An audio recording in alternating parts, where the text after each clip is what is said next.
أعوذ بالله من الشيطان الرجيم. بسم الله الرحمن الرحيم.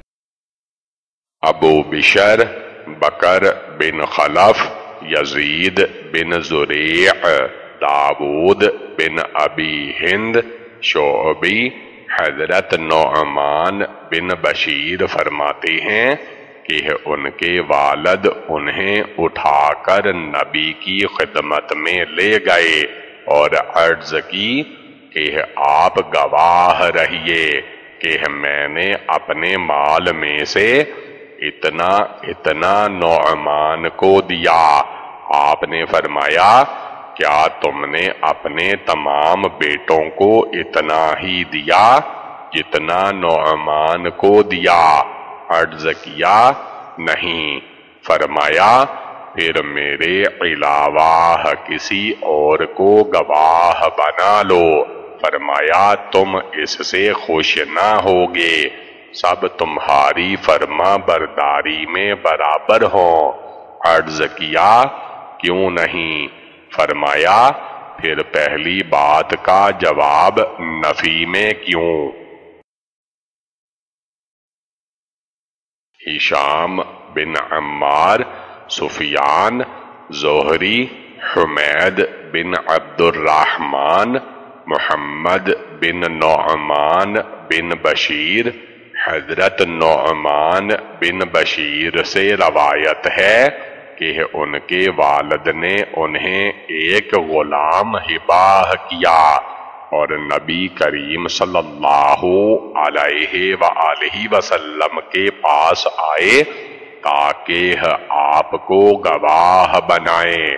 آپ نے فرمایا اپنی تمام اولاد کو تم نے ہبہ کیا؟ عرض کیا نہیں۔ فرمایا پھر یہ غلام بھی واپس لے لو۔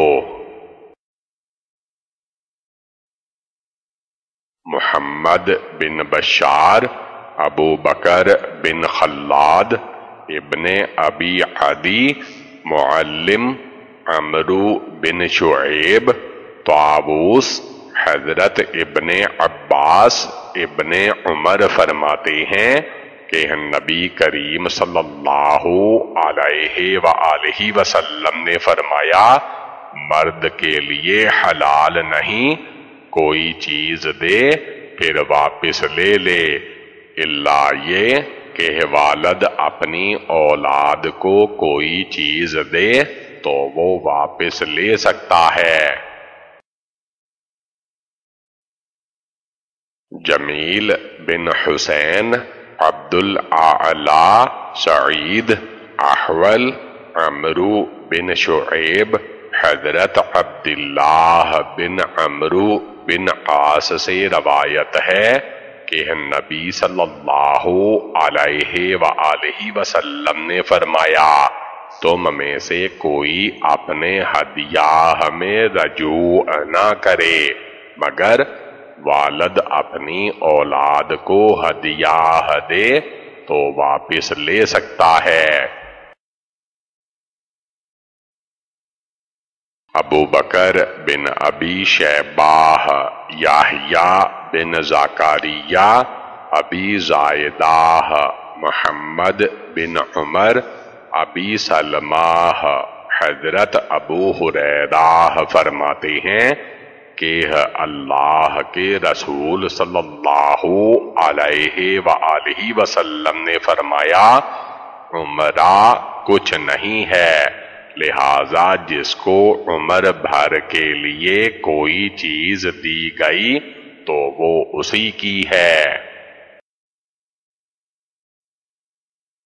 محمد بن رمح، لیث بن سعد، ابن شہاب، ابی سلمہ، حضرت جابر فرماتے ہیں کہ میں نے رسول اللہ صلی اللہ علیہ وآلہ وسلم کو یہ فرماتے ہوئے سنا جس نے کسی مرد کو عمر بھر کے لیے کوئی چیز دی اور اس کی اولاد کو دی تو اس کے اس قول نے اس چیز میں اس کا حق ختم کر دیا۔ اب وہ چیز اس کی ہے جس کو عمرہ کے طور پر دی ہے اور اس کی اولاد کی ہے۔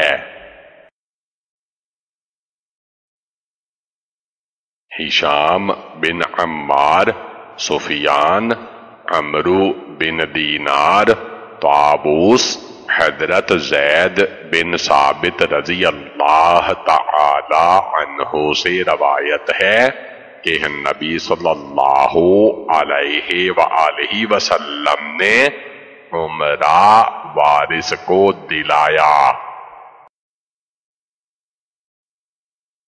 اسحاق بن منصور، عبد الرزاق، ابن جریج، عطا، حبیب بن ابی ثابت، حضرت ابن عمر فرماتے ہیں کہ اللہ کے رسول صلی اللہ علیہ وآلہ وسلم نے فرمایا، رقبی کچھ نہیں، لہذا جس کو کوئی چیز رقبی کے طور پر دی گئی تو وہ اسی کی ہے، زندگی میں بھی اور مرنے کے بعد بھی۔ راوی کہتے ہیں کہ رقبی کا مطلب یہ ہے کہ یوں کہے کہ یہ چیز تم میں سے جو بعد میں مرے اس کی ہے۔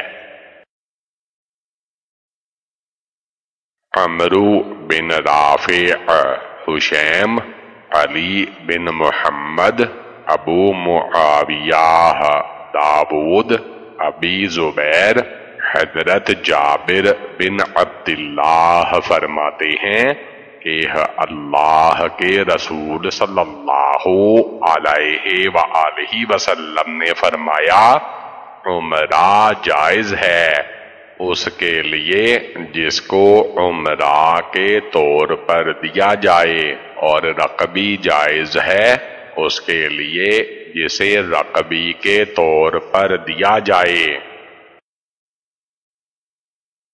ابو بکر بن ابی شیبہ، ابو اسامہ، عوف، خلاص، حضرت ابو ہریرہ رضی اللہ تعالی عنہ سے روایت ہے کہ اللہ کے رسول صلی اللہ علیہ وآلہ وسلم نے فرمایا، اس شخص کی مثال جو اپنے ہدیہ میں رجوع کرے کتے کی سی ہے کہ وہ کھاتا ہے، جب سیر ہو جاتا ہے تو قے کر دیتا ہے، پھر دوبارہ قے چاٹ لیتا ہے۔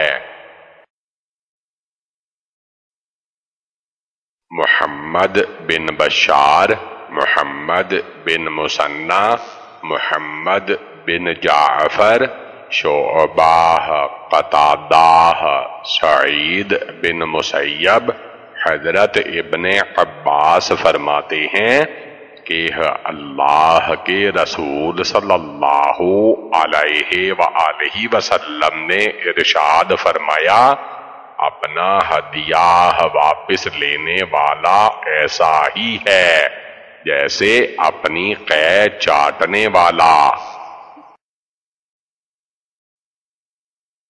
احمد بن عبداللہ بن یوسف، یزید بن ابی حکیم، عمری، زید بن اسلم، حضرت ابن عمر رضی اللہ تعالی عنہ سے روایت ہے کہ نبی صلی اللہ علیہ وآلہ وسلم نے فرمایا، اپنے ہدیہ میں رجوع کرنے والا کتے کی مانند ہے جو اپنی قے چاٹ لیتا ہے۔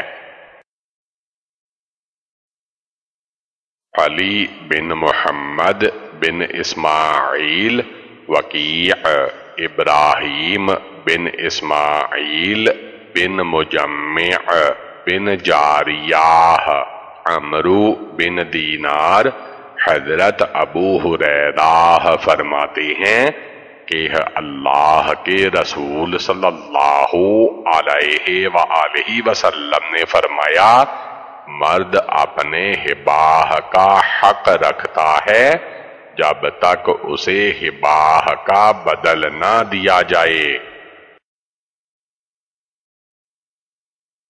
ابو یوسف محمد بن احمد، محمد بن سلمہ، مثنى بن صباح، عمرو بن شعیب، حضرت عبداللہ بن عمرو بن عاص سے روایت ہے کہ اللہ کے رسول صلی اللہ علیہ وآلہ وسلم نے ایک خطبہ ارشاد فرمایا، عورت کے لیے اپنے مال میں بھی خاوند کی اجازت کے بغیر تصرف جائز نہیں، جبکہ خاوند اس کی قسمت کا مالک ہو۔ حرملہ بن یحییٰ، عبداللہ بن وہب، لیث بن سعد، عبداللہ بن یحییٰ، حضرت کعب بن مالک کی اہلیہ خیراہ اپنا زیور لے کر رسول اللہ صلی اللہ علیہ وآلہ وسلم کی خدمت میں حاضر ہوئیں اور عرض کیا کہ میں نے یہ صدقہ کر دیا، تو اللہ کے رسول صلی اللہ علیہ وآلہ وسلم نے ان سے فرمایا، عورت کے لیے اپنے مال میں بھی خاوند کی اجازت کے بغیر تصرف جائز نہیں، تو کیا تم نے کعب سے اجازت لی؟ عرض کرنے لگی، جی ہاں۔ تو اللہ کے رسول صلی اللہ علیہ وآلہ وسلم نے کسی کو حضرت کعب بن مالک کے پاس بھیجا کہ کیا آپ نے خیراہ کو اپنا زیور صدقہ کرنے کی اجازت دی؟ انہوں نے کہا، جی ہاں۔ تب آپ نے وہ زیور خیراہ سے قبول فرما لیا۔